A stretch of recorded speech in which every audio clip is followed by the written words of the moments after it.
આગળ વધીને વાત કરીએ તો આ તરફ બોટાદમાં પણ વીજળીના કડાકા ભડાકા સાથે ધોધમાર વરસાદ વરસ્યો। બોટાદમાં પડેલા ભારે વરસાદના પગલે શેરીઓ અને રોડ પર વરસાદી પાણી ભરાયા। અસહ્ય ઉકળાટ બાદ વરસાદને લઈને વાતાવરણમાં ઠંડક ફેલાઈ છે। તો જે રીતે ભારે વરસાદ વરસી રહ્યો છે તેના કારણે વાતાવરણમાં ઠંડક ફેલાઈ છે, પરંતુ મહત્વની વાત એ છે કે બોટાદની અંદર કાલ રાતથી જ અવિરત વરસાદ વરસી રહ્યો છે। બોટાદમાં પડેલા ભારે વરસાદના પગલે શેરીઓ અને રોડ રસ્તાઓ પર પાણી ભરાઈ ગયા છે। અસહ્ય ઉકળાટ બાદ વરસાદને લઈને વાતાવરણમાં ઠંડક ફેલાઈ છે।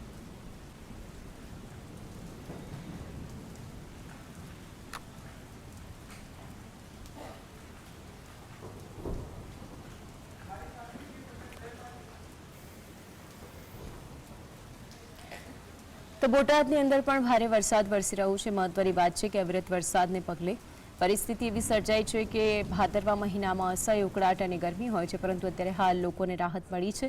આજ અંગે વધુ માહિતી માટે સંવાદદાતા ધર્મેન્દ્ર જોડાઈ ગયા છે। ધર્મેન્દ્ર, ભારે વરસાદ વરસી રહ્યું છે, વિગતો શું છે? જી ચોક્કસથી કહી શકાય કે બોટાદ જિલ્લાના ગઢડા તાલુકામાં ગઈકાલ રાતે ખૂબ જ જોરદાર વરસાદ પડ્યો હતો।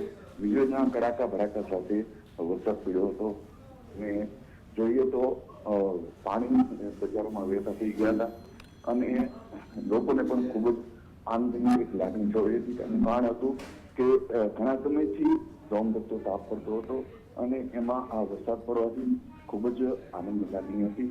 બીજી તરફ ખેડૂતોને પણ ખૂબ જ ખુશીની લાગણી છવાઈ ગઈ હતી। એનું કારણ એ હતું કે તેઓને પણ ઘણા સમયથી આ વરસાદની રાહ જોઈ રહ્યા હતા અને એક તરફ કપાસનો પાક પણ મોડ પણ આવી રહ્યો છે, બીજો પાક પણ આવવાની તૈયારીમાં છે, ત્યારે તેઓને પણ એક વરસાદની રાહ હતી। ત્યારે આ વરસાદથી ખૂબ જ લોકોને આનંદની લાગણી છવાઈ ગઈ છે। બિલકુલ, આભાર આપનો માહિતી માટે।